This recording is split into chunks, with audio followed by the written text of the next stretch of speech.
Hello, everyone. It's me, Elias, and today I thought to start a book that I got as a gift while I was on teaching practice in India, and it's called 365 Tales from Indian Mythology. Today I'd like to read the first one.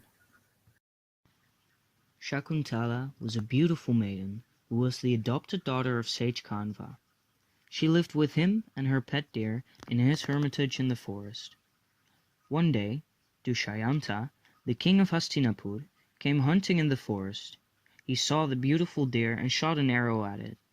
Shakuntala found her deer whimpering in pain and tried to comfort it. Shakuntala loved the animals of the forest, and her affection for this animal touched Dushyanta's heart, and he asked her to forgive him for his cruelty. She forgave him, but asked him to stay in the forest for a few days to tend to this wounded deer. They then soon fell in love, and King Dushyanta married Shakuntala and gave her a wedding ring with his name on it. The king then left for his kingdom after promising to return soon and take Shakuntala back with him. One day, Sage Durvasa came to Shakuntala's door. He repeatedly asked for water, but Shakuntala was lost in her thoughts of Dushyanta and paid no attention to him. The sage was insulted and got very angry. Known for his temper, he cursed Shakuntala, saying that the person that she was thinking about would forget her. Shakuntala heard the curse, and she was frightened. She begged the sage to forgive her. The sage said that he could not take back the curse, but he could change it. The person who she was thinking about would be able to recognize her if she showed him something that he had given her. Due to this curse, Dushyanta forgot Shakuntala. After days of waiting for him to return, Shakuntala decided to go to the capital to meet him. On the way there, Shakuntala was crossing a river. Her wedding ring fell into the water. A fish then swallowed the ring. When Shakuntala arrived at the palace, the king did not recognize her. He asked her to prove her identity, but Shakuntala did not have the ring to show him, as it was lost.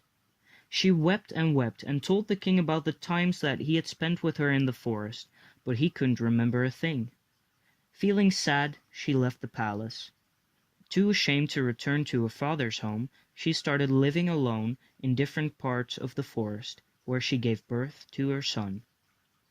She called him Bharata. Bharata was a brave boy. He grew up among animals and would often play with wild animals in the forest. One day at the king's palace, a fisherman brought him a ring.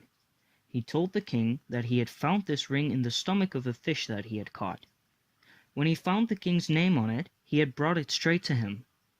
As soon as the king saw the ring, the curse was broken, and the king remembered Shakuntala.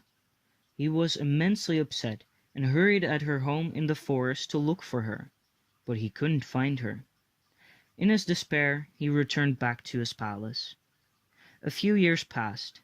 The king again went hunting in the forest. There he was surprised to find a boy playing with a lion cub. The boy fearlessly held open the mouth of the cub and said, "O king of the jungle, open your mouth so wide I can count your teeth." The king went up to the boy and asked him about his parents. The little boy replied that he was the son of King Dushyanta and Shakuntala. Dushyanta was very happy to have found Shakuntala and asked the boy to take him to his mother. The family was then united, and Dushyanta took Shakuntala and Bharata along with him to Hastinapur. Bharata grew up to become a great king, like his father. Thank you for listening to the first part of 365 Tales from Indian Mythology.